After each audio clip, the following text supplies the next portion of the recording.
Imagine creating a tradition so powerful that a century later, over 1 billion people around the world would celebrate it. On December 31st, 1907, a newspaper owner desperate for attention dropped a 700-pound iron ball from a flagpole in New York City and accidentally invented the world's biggest New Year's party. Stay with me because this story reveals how one creative solution to a fireworks ban became humanity's shared moment of hope and renewal. It's late December 1907 and Adolph Ochs has a problem. Ochs owns the New York Times, and 3 years ago he built a spectacular new headquarters right in the middle of Manhattan. The building is so impressive that the city renamed the entire area from Longacre Square to Times Square in honor of his newspaper. To celebrate, Ochs started a tradition in 1904. Every New Year's Eve, he sets off massive fireworks displays from the roof of his building, and people love it. By 1906, over 200,000 people were cramming into Times Square to watch the show. It's become the place to celebrate in New York City, replacing the old tradition of gathering at Trinity Church. But then the city drops a bombshell. No more fireworks. They're too dangerous. Hot ash is raining down on the crowd. Someone's going to get hurt. The spectacle that made Times Square famous is now illegal. Ochs needs something else, something big, something that will keep the crowds coming. His chief electrician, Walter Palmer, has an idea. He's seen something interesting at the Western Union Telegraph Building near Trinity Church. They have what's called a time ball, a large sphere that drops down a pole at precisely 1 p.m. every day. You have to understand, time balls have been around since 1833. They started at the Royal Greenwich Observatory in England. Ship's captains sailing on the River Thames would watch the ball drop at precisely 1 p.m. to set their chronometers. It's how sailors knew what time it was before everyone had watches. Palmer suggests, what if we make one from midnight on New Year's Eve? Ochs loves it. He hires a young immigrant metalworker named Jacob Starr, who runs a company called Artcraft Strauss, to build the ball. And here's what Starr creates: a sphere 5 feet in diameter, made of iron and wood, weighing 700 pounds. But the real magic is what covers it: 125-watt incandescent light bulbs. Remember, in 1907, electric lights were still relatively new. Most people use gas lamps. A giant glowing orb covered in electric bulbs is spectacular. The plan is simple but requires serious manpower. 6 men will hoist the ball to the top of a 70-foot flagpole on the roof using a rope. Then, as midnight approaches, they'll lower it down. When it reaches the bottom, it completes an electrical circuit that lights up 5-foot-tall signs on the sides of the building, spelling out 1908. December 31st, 1907 arrives. The weather cooperates beautifully. It starts cloudy but clears up by afternoon. The temperature hovers around 35 degrees, chilly but not freezing. As evening falls, people start pouring out of the subway stations. By 9 p.m., Times Square is absolutely packed. You can barely move. Remember, there are no barriers, no security checkpoints, no organized viewing areas, just pure chaos.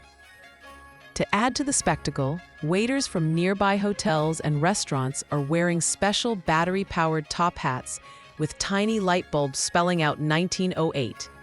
When midnight hits, they'll flip a switch and their hats will light up. As midnight approaches, the 6 men begin lowering the ball. Slowly, carefully, it descends the flagpole. The crowd counts down. 10, 9, 8. The noise is incredible. People are blowing horns, rattling noisemakers, shouting at the top of their lungs. The New York Times will later report, probably with some exaggeration, that the roar could be heard all the way to Yonkers, more than 10 miles up the Hudson River. The ball reaches the bottom. The circuit completes. The giant 1908 signs blaze to life. Fireworks, controlled pyrotechnics, might be banned, but celebration definitely isn't. Hurrah for 1908, the crowd screams. And just like that, a tradition is born. The next morning, Times Square is a disaster. The New York Times describes broken horns, demolished and cast-aside rattlers, soiled confetti, forlorn ticklers, and dented and deserted derby hats littering the streets. It looks like a party happened, because it did. The ball drop continues every year. In 1920, they replaced the original with a lighter 400-pound wrought iron version. In 1955, aluminum made it even lighter at just 150 pounds. Then, in 1981, something weird happened. For 7 years, the ball became a red apple with a green stem for the I Love New York campaign. The classic ball returns in 1989. Today's ball is magnificent. 12 feet in diameter, weighing nearly 12,000 pounds, covered in 32,256 LED lights and 2,688 Waterford crystals.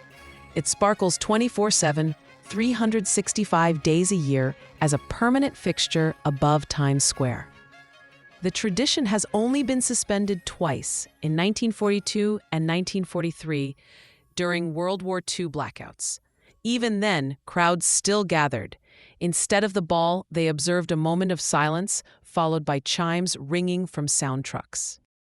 Today, over 1 million people cram into Times Square for the ball drop. More than 1 billion people worldwide watch it on television. It's broadcast in over 190 countries. The moment that the ball drops in New York, people everywhere share the same instant of hope, of renewal, of starting fresh. Think about that. A solution to a fireworks ban became the world's shared midnight moment. One city's celebration became humanity's collective exhale and inhale, the pause between one year and the next. The Times Square ball drop reminds us that traditions don't have to be ancient to be powerful. Sometimes the most meaningful rituals start with someone creatively solving a simple problem. What are your family's New Year's traditions? The special meal your grandmother always made, the game you played while waiting for midnight, the resolutions written on scraps of paper and saved in a jar? These aren't just habits. They're the threads connecting your past to your future. Do you know where those traditions came from? Who started them and why? Have you written down the story of your family's first New Year's Eve? In a new country, or the year everything changed, or the resolution that someone actually kept that transformed everything? These moments create the rhythm of your family's story, the annual heartbeat that says, we're still here, we're still together, we're still hoping. If this story of how one creative moment became a global tradition inspired you, join the History Sparks community. Every single day, we share stories of human ingenuity, celebration, and connection that shaped our world. Subscribe and hit that bell, because tomorrow brings another tale of someone who turned a challenge into something magical.